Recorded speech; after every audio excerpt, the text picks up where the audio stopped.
La France accueille la conférence des Nations Unies sur le climat du 30 novembre au 11 décembre. De quoi s'agit-il? Quels sont les enjeux? Et si les États ne parviennent pas à un accord à Paris, quels sont les risques pour la planète? 10 chiffres pour comprendre. 21. La COP 21, c'est la 21e conférence mondiale sur le climat. Le terme de COP signifie conférence des parties, Conference of the Parties en anglais, c'est-à-dire des signataires de la Convention cadre des Nations Unies sur les changements climatiques. Ce texte, signé au sommet de la Terre à Rio en 1992, est le principal traité international destiné à lutter contre le réchauffement climatique. 196. Lors de la COP 21, les 196 parties à la Convention se réunissent, soit 195 pays plus l'Union européenne. Ils devront s'entendre sur un accord contraignant et universel pour limiter les émissions de gaz à effet de serre. Ce nouvel accord doit remplacer dès 2020 le protocole de Kyoto. En vigueur depuis 2005, cet accord ne concernait que les pays développés, et aujourd'hui, les émissions mondiales de gaz à effet de serre n'ont jamais été si élevées. 2 degrés. Les États se sont engagés à limiter le réchauffement mondial à 2 degrés par rapport à l'ère pré-industrielle, à savoir le 19e siècle. Cette décision a été prise lors de la conférence de Copenhague en 2009. Ce seuil de 2 degrés, considéré comme dangereux par les scientifiques, est d'ores et déjà en passe d'être franchi. Au-delà de cette limite, les rendements agricoles, donc la sécurité alimentaire, pourraient être compromis. Les événements climatiques extrêmes se multiplieront, la hausse du niveau de la mer menacera une partie du littoral.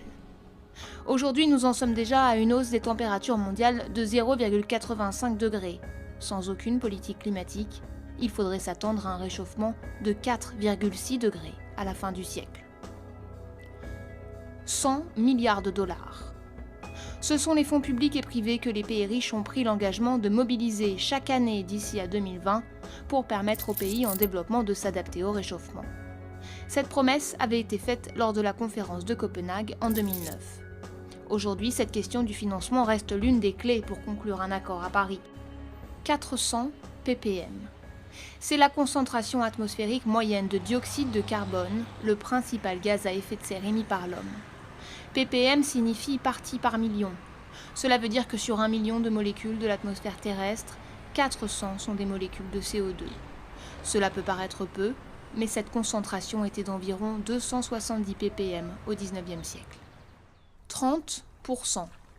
C'est la biodiversité qui pourrait être perdue d'ici à la fin du siècle si le rythme actuel des émissions de gaz à effet de serre se poursuit. Autrement dit, le réchauffement climatique priverait un tiers des espèces vivantes d'un environnement adapté à leur survie.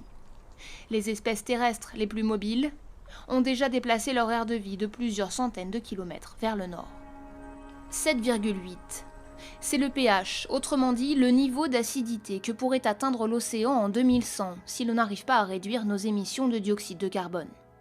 Aujourd'hui, à 8,1, le pH des océans est déjà 30% plus acide qu'à l'ère pré-industrielle. En se dissolvant partiellement dans les océans, le CO2 les rend plus acides et de très nombreux organismes marins sont sensibles à l'acidité de l'eau. La rapidité de l'acidification en cours est inédite et nul ne sait comment les écosystèmes marins vont s'y adapter. 1 mètre. C'est l'élévation attendue du niveau moyen des océans à l'horizon 2100 si le réchauffement se poursuit au rythme actuel. Alimenté par la fonte des glaciers comme au Groenland et en Antarctique et par la dilatation thermique des océans, le niveau marin a déjà grimpé de 20 cm depuis la période pré-industrielle. 400 millions. C'est le nombre de personnes qui vivent aujourd'hui à moins d'1 mètre au-dessus du niveau des mers. Leur habitat aura donc disparu sous les eaux si le rythme actuel du réchauffement se poursuit. La menace est forte. Plus de la moitié des 20 plus grandes villes de la planète sont portuaires, principalement en Asie, mais aussi en Amérique du Nord. 40%.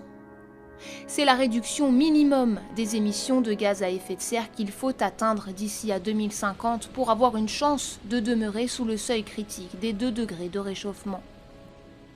L'objectif de la communauté internationale est d'arriver d'ici à la fin du siècle à une économie mondiale neutre en carbone, c'est-à-dire qui émet autant de carbone qu'elle en absorbe.